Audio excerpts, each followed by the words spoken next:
यस्य चेतं समुच्छिन्नं मूलगच्छं समूहन्तं सवंतदोषो मेधावी साधु पुरुषो की उच्चति। जिसके भीतर से ईर्ष्या मात्सर्य आदि जड़ मूल से सर्वथा उच्छिन्न हो गए हो, वह निगत दोष मेधावी पुरुष साधु पुरुष कहा जाता है।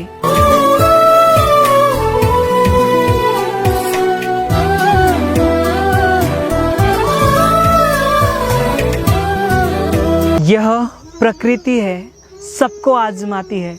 कितनी ताकत है हौसलों में, कितना गहरा है सागर और उसकी गहराई नापती है।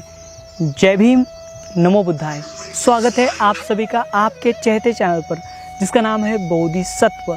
इस चैनल के माध्यम से आपको प्रियदर्शी चक्रवर्ती सम्राट अशोक इनके द्वारा निर्माण किए गए प्राचीन बौद्ध स्तूप हो, स्मारक हो या फिर गुफाएं हो, जिनका निर्माण कार्य प्रियदर्शी सम्राट अशोक इनके बाद में भी हजारों वर्ष तक किया गया, ऐसे वीरान और अनदेखे बौद्ध स्थल यह जो चैनल है आपको दिखाने की कोशिश कर रहे हैं। हम फिलहाल आपको बिहार राज्य में जहाँ जहाँ पर भगवान बुद्ध के चरण पड़े थे या फिर जहाँ जहाँ पर प्रियदर्शी सम्राट अशोक इन्होंने स्मारक निर्माण किए थे, वह स्मारक आपको दिखाने का प्रयास यह जो चैनल है वह कर रहे हैं। और आज का यह वीडियो बहुत ही महत्वपूर्ण है और इस चैनल के पिछले वीडियो बहुत ही महत्वपूर्ण है। ज्ञान प्राप्ति से पहले सिद्धार्थ बोधिसत्व इन्होंने जो राजगृह से लेकर उर्वेला की यात्रा की थी और इस यात्रा के दौरान वे जहाँ जहाँ पर ठहरे थे वहाँ पर प्रियदर्शी सम्राट अशोक इनके द्वारा स्मारक निर्माण किए गए और वे जहाँ से गुजरे थे उस मार्ग को जेटियान कहा जाता है। और जेटियान यहाँ पर मतलब यहाँ पर गया जिले के अत्रि नाम का जो मंडल है, यहाँ पर जेटियान नाम का गांव स्थित है। मतलब यहाँ पर वो मार्ग आज भी स्थित है जिस मार्ग से बोधिसत्व सिद्धार्थ ने मतलब उर्वेला की यात्रा की थी और जिन्हें यहाँ पर बुद्धत्व प्राप्त हुआ था, यानी बौद्ध ज्ञान। ये स्थली और इसके बीच में ये रास्ता है। यहाँ पर आप गया से आ सकते हो अथवा राजगीर से आ सकते हो। हाल ही में यहाँ पर जो जापानीज मंक है, जो जापानीज बौद्ध भिक्खु है, इनके द्वारा यहाँ पर एक स्मारक निर्माण किया गया और इस स्मारक में यहाँ पर जो भगवान बुद्ध की मूर्ति थी वह रखी गई है। और यहाँ पर की जो पहाड़ी है, इन पहाड़ियों में हमें आज भी यहाँ पर बौद्ध स्तूपों के अवशेष देखने मिलेंगे। तो आपसे अनुरोध है यह वीडियो ज़्यादा से ज़्यादा शेयर करें ताकि यह जो महत्वपूर्ण जानकारी है सभी देशवासी देख सके। तो चलिए आज का ये वीडियो हम शुरू करते हैं।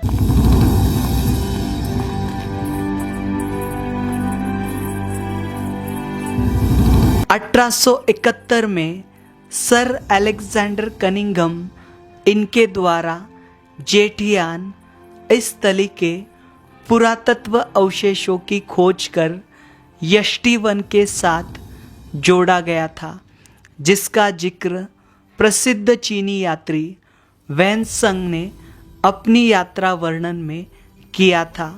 जब पहली बार सर अलेक्जेंडर कनिंघम जेटियान यहाँ पर आए थे, तब यहाँ के बांस के वन को जक्ति वन कहा जाता था, जहाँ भगवान बुद्ध एक समय पर ठहरे हुए थे।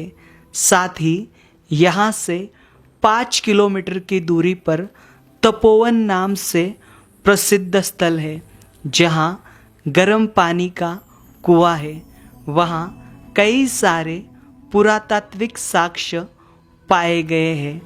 राजगीर से 20 किलोमीटर की दूरी पर यह स्थली स्थित है, जो राजगीर से निकले पहाड़ी का हिस्सा है।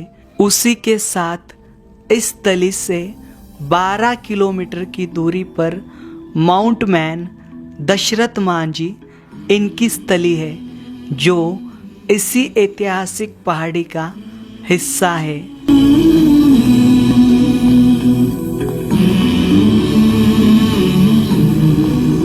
हम आए हुए हैं बिहार राज्य के गया जिले के कतरी प्रखंड के जेटियान। यहाँ पर हम राजगीर से निकले थे। राजगीर से ये जो पूरी पहाड़ी है राजगीर की, वह कवर करते करते हम जेटियान वैली से इस जेटियान में आए हुए और इस जेटियान का ऐतिहासिक महत्व आप देख सकते हो। यहाँ पर इसी मार्ग से तथागत भगवान बुद्ध ने जो है राजगीर से जो उर्वेला है वहां तक की यात्रा की थी, और वे प्राग बोधि नाम के पर्वत में उन्होंने 6 वर्ष तक वहां पर ध्यान किया था। तो यहाँ पर देखिए ये जो स्थली है, यहाँ पर जेटियन यहाँ पर वे पहली मतलब यहाँ पर रुके थे। यहाँ पर राजा बिंबिसार द्वारा वेणुवन का दान दिया था, मतलब यहाँ पर वेणुवन में वे रुके थे यहाँ पर के। तो यहाँ पर देखिए, यहाँ पर प्रियदर्शी चक्रवर्ती सम्राट अशोक द्वारा अनेकों स्मारक जो है वे निर्माण किए गए। अभी ये जो स्थली है आज भी यहाँ पर देखिए, यह स्थली मतलब यहाँ पर और जो यहाँ इसका जो पुरातत्व साक्ष्य है उसकी खोज में हमें दिखाई देती है। यहाँ पर देखिए हमें यहाँ पर स्तूपों के ढांचे दिखाई देंगे। यहाँ पर देखिए उस समय पर कई सारे जो इतिहासकार है या फिर कई सारे जो शोधकर्ता है वे यहाँ पर आकर गए इस स्थली पर। इस स्थली का उन्होंने मुआयजा किया था और इस स्थली की जो रिपोर्ट है वह भी साझा की थी। यहाँ पर देखिए मेजर किट्टो हो या फिर यहाँ पर बैगलर हो, इनके द्वारा या फिर सर अलेक्जेंडर कनिंघम हो, इनके द्वारा ये जो स्थल हम देख पा रहे हैं, आपको दिखा रहे, इन स्थलों की जो जांच पड़ताल है उस समय पर की गई थी।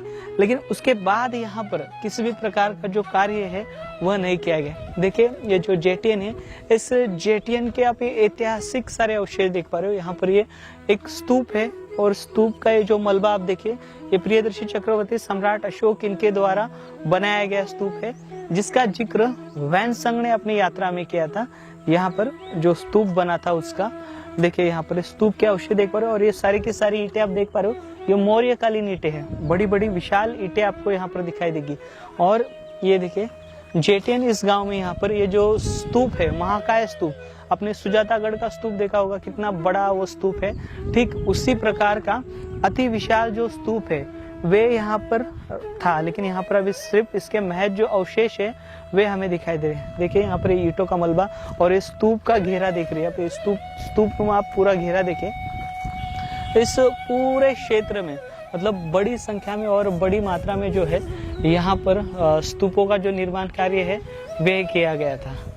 और आप भगवान बुद्ध ने उस समय पर जो यात्रा की थी यहाँ पर से मतलब अमूमन हम देख पाते हैं जहाँ जहाँ पर उन्होंने यात्रा की है भगवान बुद्ध ने, वहाँ पर प्रियदर्शी चक्रवर्ती सम्राट अशोक इनके द्वारा जो है स्तूपों का और स्मारकों का निर्माण किया है। ये पेड़ देखिए स्मारक के ऊपर आया हुआ है और इसकी जड़ें देखिए इन ईंटों को कैसे यहाँ पर तोड़ मरोड़ कर जो है जमीन के अंदर धस चुकी है। मतलब इस स्मारक को पूरा इस पेड़ ने कवर कर लिया और इस पेड़ के नीचे ये पूरा जो स्मारक है वह हमें दिखाई देता है। यहाँ पर देखिए ये ईंटें देखिए बहुत बड़ी बड़ी थी, यहाँ पर टूटी हुई है और पूरा ये जो बरगद का पेड़ है, मतलब बरगद जो है ये सेंटर पॉइंट हुआ करता था। मतलब जो स्तूप है, स्तूप का जो बीच में का सर्कुलर है वे यहाँ पर रहा होगा, उसके जो अवशेष है वे हमें यहाँ पर दिखाई देते हैं।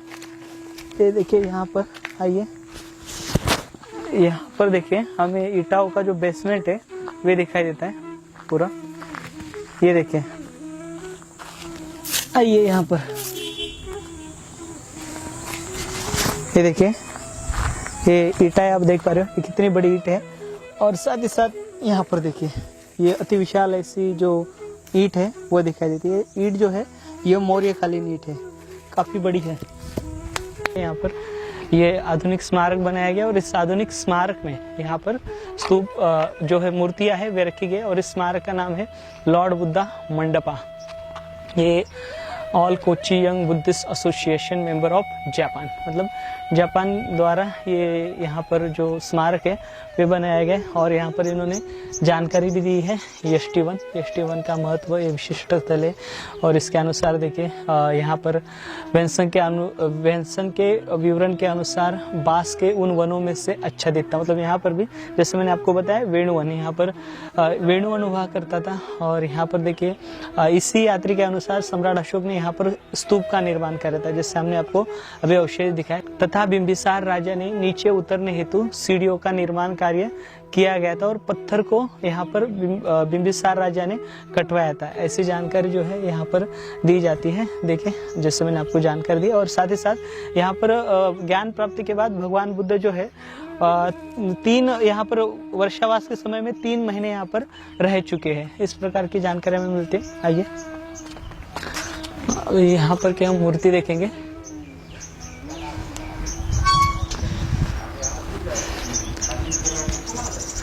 तो देखिए यहाँ पर एक बहुत बड़ी मूर्ति है भगवान बुद्ध के। वह हाथ जो है वे खंडित हो चुके हैं और यहाँ पर जो स्मारक रहा होगा बड़ा, उसके अंदर ये मूर्ति थी।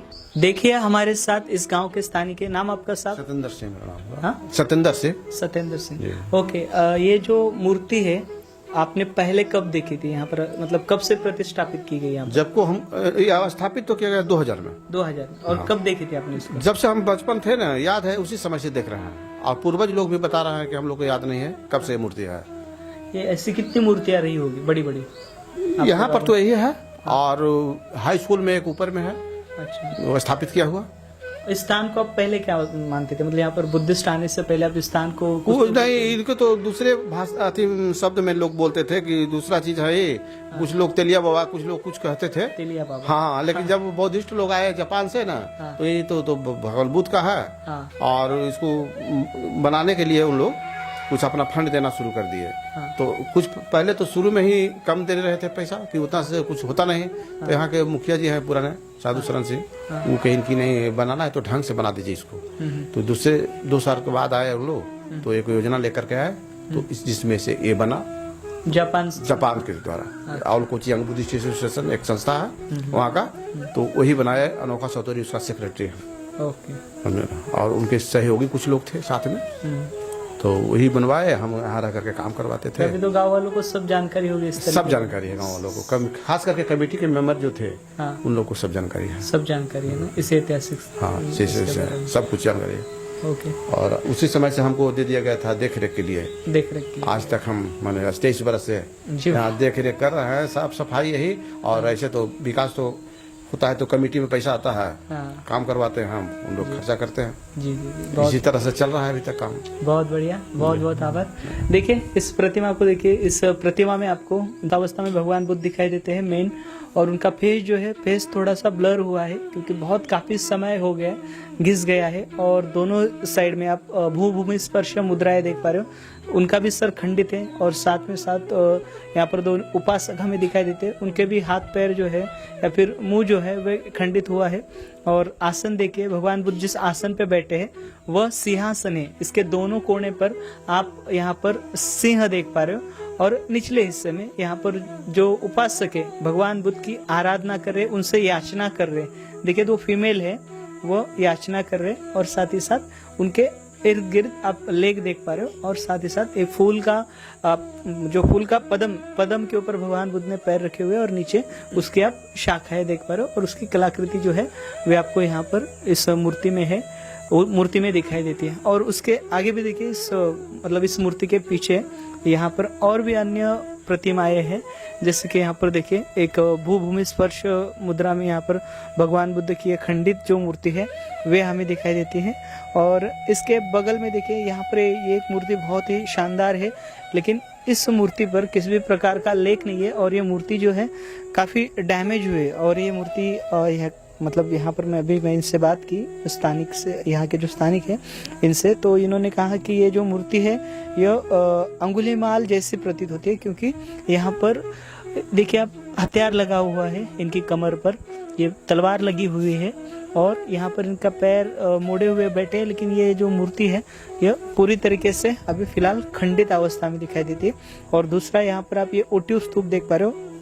और इस ओटिव स्तूप के चारों ओर अलग अलग मुद्रा में भगवान बुद्ध के जो ये है, मतलब शिल्प है, मतलब 4 जो मुद्राएं मेन होती है, भूभूमि स्पर्श हो या फिर धम्म चक्र हो, वो मुद्राएं है। और साथ ही साथ छोटे छोटे आप ये भगवान बुद्ध के ध्यान अवस्था में छोटी छोटी मूर्तियां इसके पूरे गोलाकार में इंगित किए हुए हमें दिखाई देती है। और यहाँ पर छतावली हुआ करती थी, ऐसे हमने इससे पहले छतावली देखी। तो यहाँ पर की जो छतावली है वह भी इसमें नहीं है, जो अटैच होती है उसके अंदर। और यहाँ पर देखिए, यहाँ पर भी कुछ भग्नावशेष है। यहाँ पर जो विहार रहा होगा, उस विहार के डोर के पैनल जो है, इस डोर के पैनल का यह एक हिस्सा है प्रवेश द्वार का, तो ये भी डैमेज हो चुका है। यहाँ पर एक शिल्प है, ये देखिए, ये भी डैमेज हो चुका है। ये कुबेर जी का शिल्प है, पूरा डैमेज हुआ है। और इधर देखिए, यहाँ पर और भी शिल्प है, यक्षा के शिल्प है, वो डैमेज हुए यक्ष के। और ये देखिए यहाँ पर तारा का ये शिल्प है, देखिए इनका पैर मुड़ा हुआ है तारा जी का, और एक ऐसे पैर मुड़ा हुआ है। तो ये तारा जी का शिल्प है, और ये शिल्प जो है पूरी तरीके से डैमेज हुआ है। और यहाँ पर आगे देखें, यहाँ पर जो पिलर रहे होंगे या फिर इसका जो नींव थी इस स्मारक की यहाँ पर रखी गई होगी, जो विहार बनाया गया होगा उस विहार की जो नींव है उसके जो ढांचे हैं वे यहाँ पर हमें दिखाई देते हैं। इसके ऊपर बड़े बड़े पिलर खड़े रहा करते थे, और इसके भी इर्द गिर्द देखें भगवान बुद्ध की जो प्रतिमाएं हैं वे हमें पूरी तरीके से इंगित दिखाई देती है, कलाकृति हमें दिखाई देती है। तो यहाँ पर अभी हमने निचला हिस्सा देखा, हम कोशिश करेंगे यहाँ पर की पहाड़ी पर जाकर आपको यहाँ पर के जो स्तूप के भग्न अवशेष है, पहाड़ियों पर भी हुआ करते थे वे, अभी यहाँ पर स्तूप है, अवशेष भी है, लेकिन यहाँ पर उत्खनन होना बाकी है। उसकी मतलब ये राह में अभी ये पूरी स्थल हमें दिखाई देती है। जेटियान का ये जो विकास है, अभी फिलहाल जेटियान वैली के रूप में यहाँ पर जो है यह स्थल विकसित हो रही है। और यहाँ पर हर वर्ष प्रतिवर्ष जो बाहर के जो यात्री है, मतलब बाहर देश से जो आते हैं, वे प्रतिवर्ष यहाँ पर से पैदल यात्रा करते हैं। मतलब इस मार्ग से जिस प्रकार से भगवान बुद्ध ने यात्रा की थी उर्वेला तक, उसी प्रकार की जो यात्राएं हैं वे यहाँ पर करते हैं। कौन से महीने में?